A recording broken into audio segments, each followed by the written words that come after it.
And we are back. Welcome to the Soapbox, where people who work, volunteer, and care about recovery tell us who they are and what they're most passionate about. My name is Richard Jones, RN, and I represent parentingyourchildinrecovery.com and the home website, secondstarts.com. That's the number 2, NDSTARTS.com. Today, my guest is Chef Dennis Porterfield, goes by Chef Dennis. We went over that a lot. It is certainly, I'm so glad to have you here, sir. I'm certainly glad to have you here. It's my honor. It's your honor. We are Now, here today, man. Listen, yeah, we blessed to be woke up today yes, sir. Yes, sir. amongst the Now, living. okay, Chef. Now, listen, we'll do your show a little bit different. Most of the time, I'll say he's this, that, and the other. We're going to break in how you are, because just a real quick note to my audience: the reason why I asked this gentleman to come on my show is because I saw some of his content, and I was honestly inspired by the direction he was coming from. Uh, I laughed. I told him, I said, as an older guy, it kind of touched me to see a younger fella out there, doing the things and saying the things that needed to be said, not just for his community, but really for everybody. So for everybody. So, Chef, without further ado, I've introduced you. Give me that Cliff Notes version of who you are, where you come from. Tell me about your mindset and your movement. All right. Of course, I am a chef. That's number one. I am a husband, a brother, a father, a working leader, in the community, at the workplace. And I am a believer of Christ, a follower of Christ. But my whole desire, it wasn't like that in the beginning, but my desire to do God's will for my life, it took a lot for me to accept that. But I accept it because sometimes it get lonely. Sometimes God has you in a place where you by yourself because he wants you to be focused. And so, my desire is to do that. I'm 48, getting ready to be 49. It's a journey. It's a true journey. It's a desire. It's not a force. It's a desire, because I know out of it comes greatness. I want to be great for God, not great for man. And so, I'm a podcaster. Okay. And so, what we do there is just like said, like I'm just saying to you, is encouraging and inspiring people to change their mindset, to be free from the shackles of suffering or finance, all of those type of things. And so we want to free your mind. And like I said, I keep it real. Okay. I don't try to sugarcoat it. Some people get on the camera and they try to sugarcoat it. No, I keep it real, and faith-based, honest, to glorify God. And so that's a little bit about me, and then any other questions, you just go ahead and shoot away for me. Okay. All right. That's a little synopsis of myself. That's perfect start. Before we move on, I just want to remind everybody, if you're a parent, mentor, or practitioner, or someone who loves or cares or works with young adults at risk, in trouble, or not performing and improving the way you would like to see it, parentingyourchildinrecovery.com. You can go there. We have information for parents who are looking for a way to a non-clinical way to help structure their young person's mindset and ability to actually execute. Parentingyourchildinrecovery.com. Okay. Right now, I do what I typically do, Chef. I want to put you up on the soapbox. I'm going to go through some things. I'm going to draw that mindset out of you and try to feed our community with some of your mindset and some of your approach. Talk to me briefly about how we respond in tough times. How we press on. The main focal point for me, and I would encourage, and I can speak from both aspects, not being a believer to being a believer. And so the first thing is understanding that relationship part with God, because he is the creator of all things. There is nothing that has been created without God's hand in it. And so that's the first point, because it helps you, it guides you through the tough times. It gives you hope, and that's the biggest thing right there. And when people that are lost, when I say lost, it's like they don't have any hope. They don't have no community that can uplift them, and that's the important part. That's the most important, is having a good community. How would you have a good community if you don't have a structure of knowing who the Father is, who God is? And some people don't, they desire not to do that. And so that's the missing piece to their life, is to have that relationship. Because when everybody go through tough times. See, I never Right. said as a believer, as a follower, that I'm not going to have tough times. That's what get me over. That's what get me through the storm. Without that, if I didn't have that, I don't think I'll make it out the storm. And so sometimes people are stuck in that storm because they afraid to reach out and call on to God. And so that's what I would say to somebody that does not understand how to come out the storm or to endure, because sometimes the storm is building you up for something. Once you get out of this storm, you've been through it. So guess what? Now it makes you stronger, resilient. And so if you don't know how to get through a storm or find shelter in the Hey, storm, all right. God is the shelter. If you don't know how to find shelter, guess what? You'll stay stuck and stagnant in the storm. And so that's what I would definitely Okay. tell people and encourage them to do that. It's the relationship part. Just think about this. Having a relationship with God, just think about your relationships outside of God. What kind of people they are. Are they people that's going to encourage you, or are they complainers, or they naggers, or are they people who always like to get back? They say vengeance is mine. So God said vengeance is mine. I'm sorry. But sometimes you got the circle where it's like, man, he did that to you, get him back.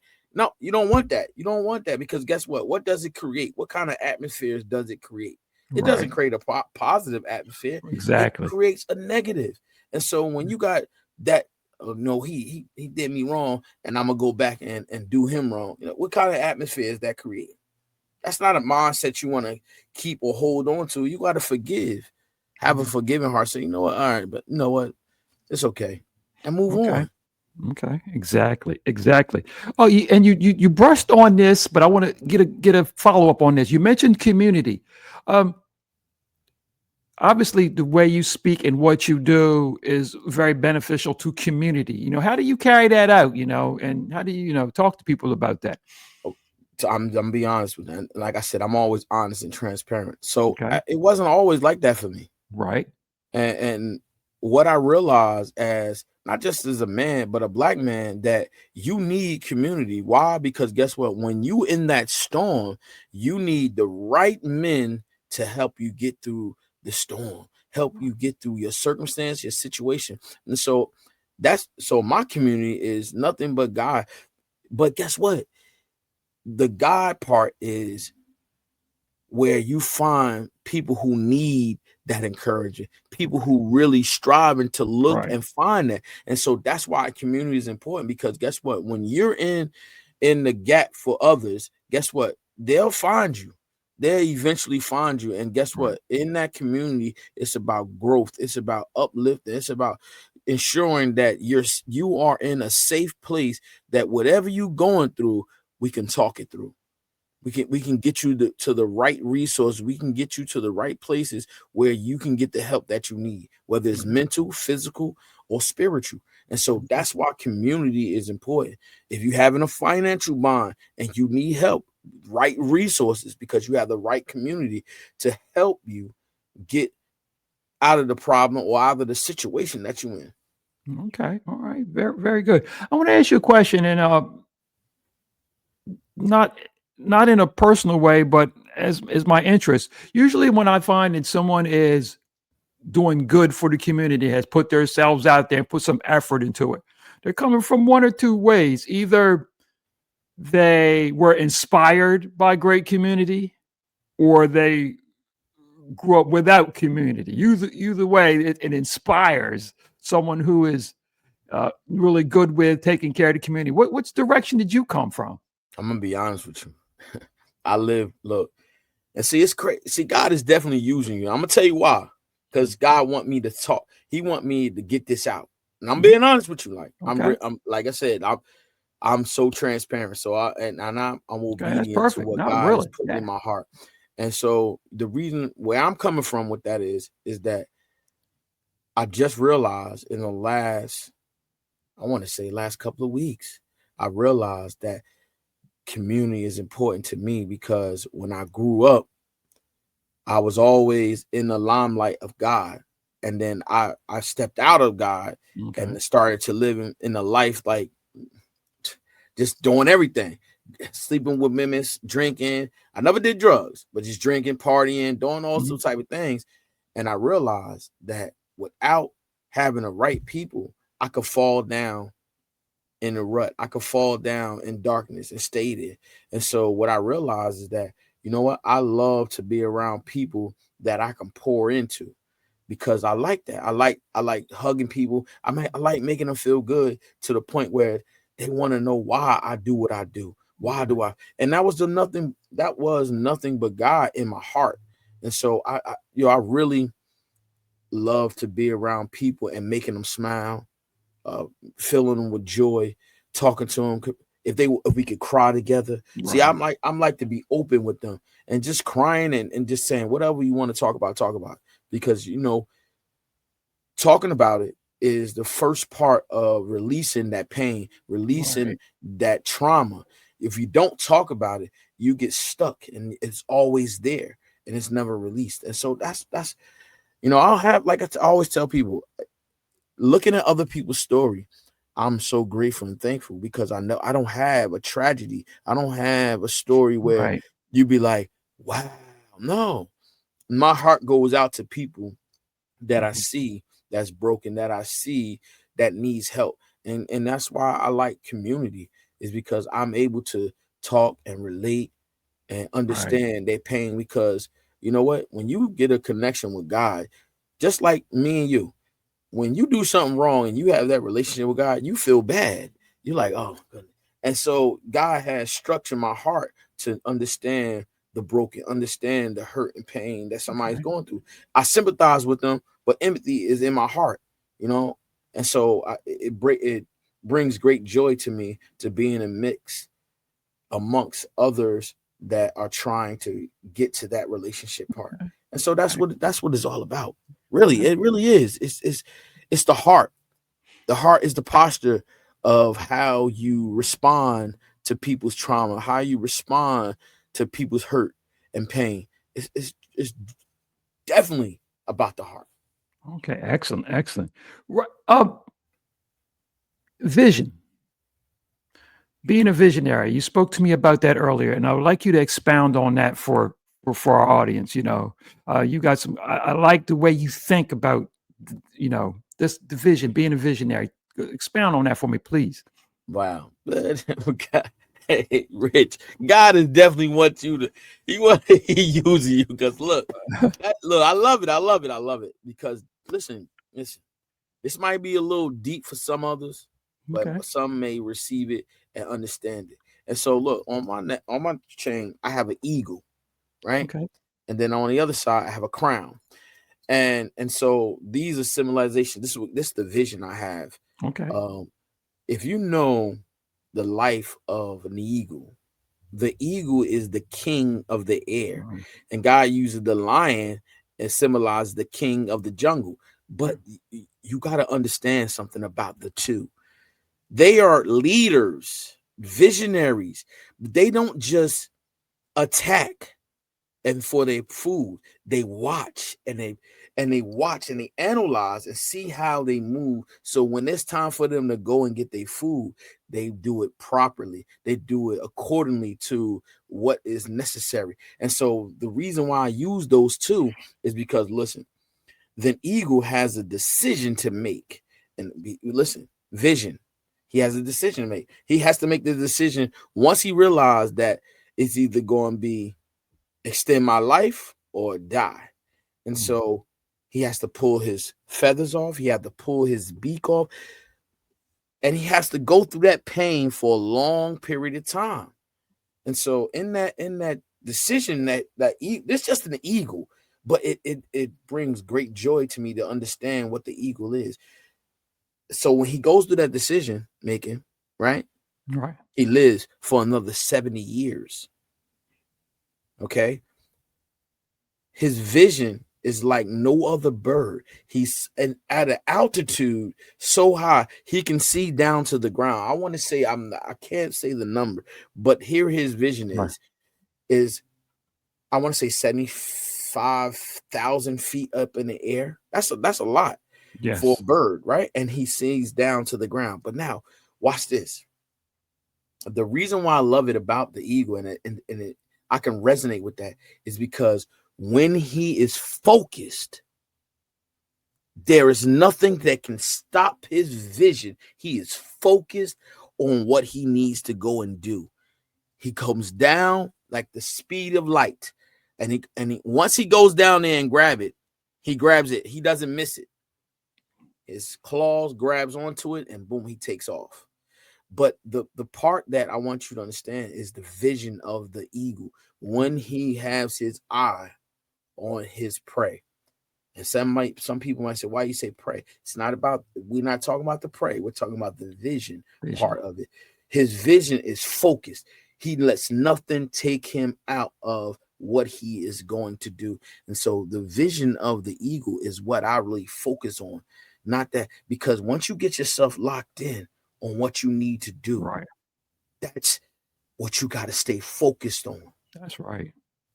And the lion, what does he do? He does the same thing. He doesn't just go and attack. He watches the herd. And what he does is he watches how they move when they come. And then he know which one he can attack for food, just for food. But it's him analyzing what he need to do, because you remember it's a herd. And so one lion can't beat a group of any animals, not just one. It takes multiple lions. So when you look at the hyena, one lion can't beat 10 hyenas. It takes, and so the reason why I'm using all these analogies is because it's the vision part. They are focused. They know when they cannot attack versus when they can. And so they have to watch. And so that's the most important thing about a visionary. You have to watch and see how the atmosphere is going, so you know how to illuminate the room or the situation or the circumstance. And that's the vision part of it, just being able to look. And then look, just think about this, Rich. Look, when in a, how can I say, in the military or if not in war, a person that sits high, not in authority, but sits high, they have a better vision of attacking. Yes. And so they have to look down and they can see the whole battlefield.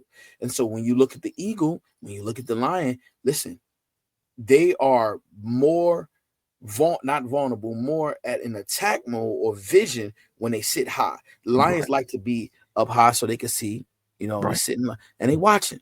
Same thing with the eagle. They're watching. They're watching the atmosphere. They're watching where it's safe to come out and do what they need to do. And so it's the vision part. It's the focus. When they lock in, it's focus time. They focused. They locked in. And so that's what the vision has to be. Excellent. Finishing up the soapbox points, something else you said that meant a lot to me. Just your mindset about growth in general, the idea of getting better, using that vision to get better. Talk to me about growth, So what helps me in my growth, I'm always going to the gym. Okay. And I'm a little overweight.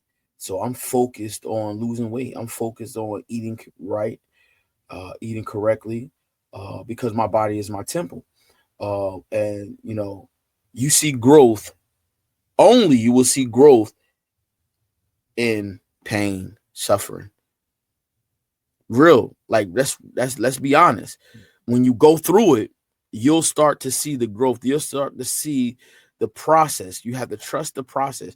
And so in my journey of me going to the gym and everything, it's not for building up the muscle. I'm a strong person, like real resilient and strong. So my focus is losing weight.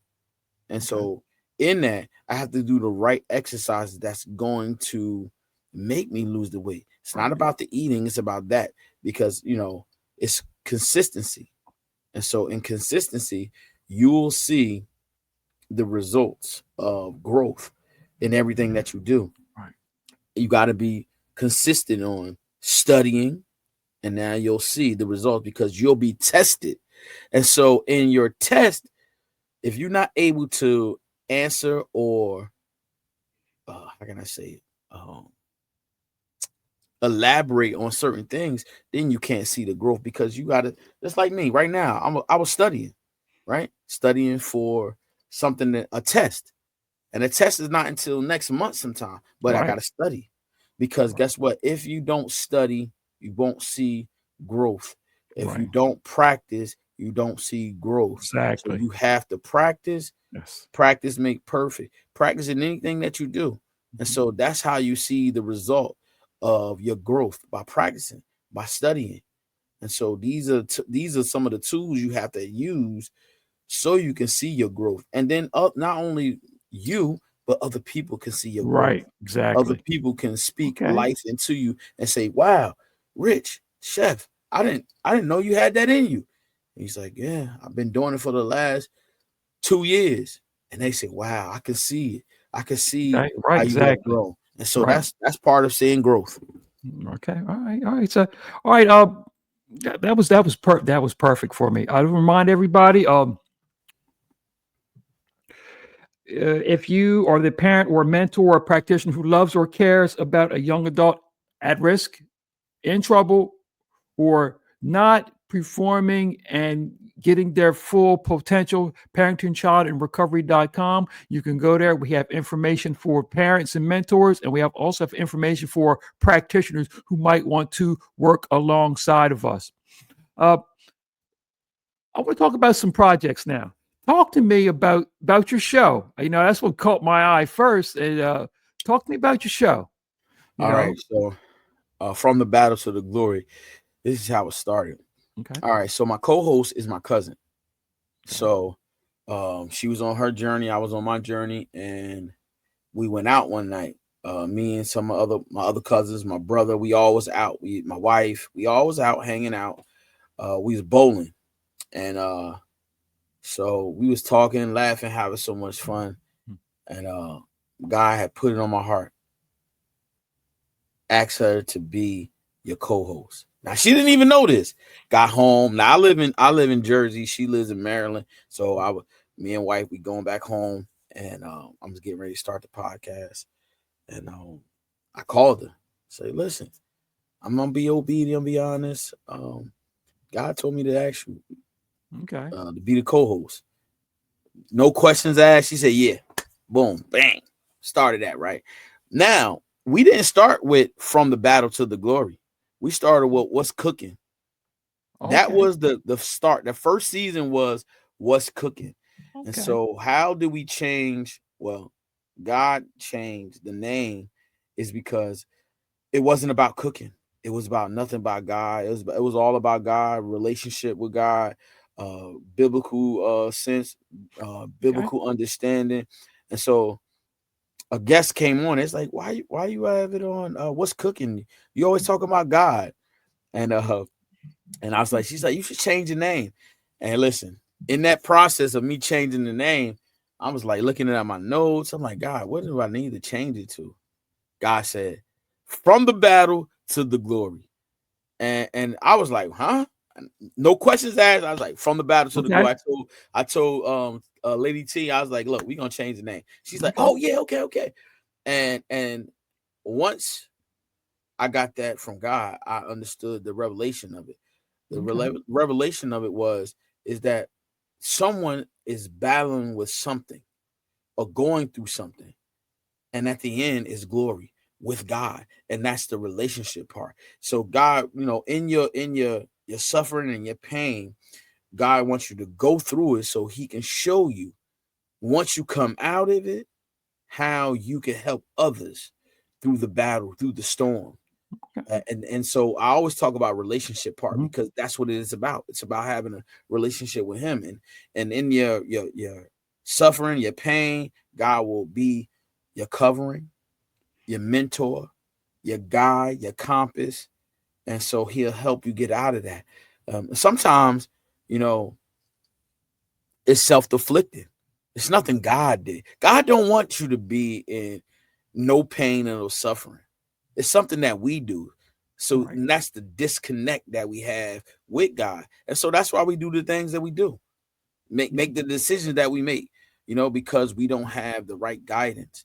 And so that's what we do over there, from the battle to the glory. And it's Okay. great because, at the end of the day, there is a lot of people who's going through something, who's afraid to No. talk about it. And so we present a safe place. It's not about, we don't want fame. We don't look for glory in man. We look glory for God.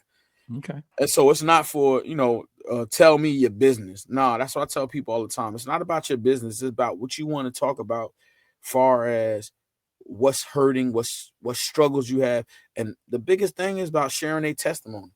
If they have a testimony, we allow them to share it, and then we talk about it. Not talk about their life. We talk about how we going to help you get out of the storm, out of the situation. Let's get you to the right resources, to connect you to the right people, Okay. and we working with that. Okay. How's the Motivational Mondays? Is that a part of this? Is an offspring from the show? Is that something separate? No, I'm Motivation Monday. I think I was on somebody else's show, but it's Okay. on my platform. Gotcha. And So you involved with that another okay, excellent. yeah. And No, yeah. oh no, I'm sorry. I'm sorry. No, you talk about Motivation Monday when we go to the barbershop. That Right. Oh no, that's we get men together. We are in the community. We get together and we fellowship. We talk. We get together and we just talk. And if a man needs to talk about something, we talk about it. So it's all ages, from the age of 13 Okay. to 60, 70. And so we get, find different barbershops when we go, and we get there and we talk and we communicate. And that we want to get more men in there, because I always say, the men are under attack because they are the leaders Yeah. that God called us to be, leaders, not followers, leaders. Right. And he's called every man to, it's about walking in that leadership. And you got to be, and listen, in leadership, you have to be a good steward of the things that God has blessed you with. That's important. And we talk about our biggest thing in our culture is finance. Finance.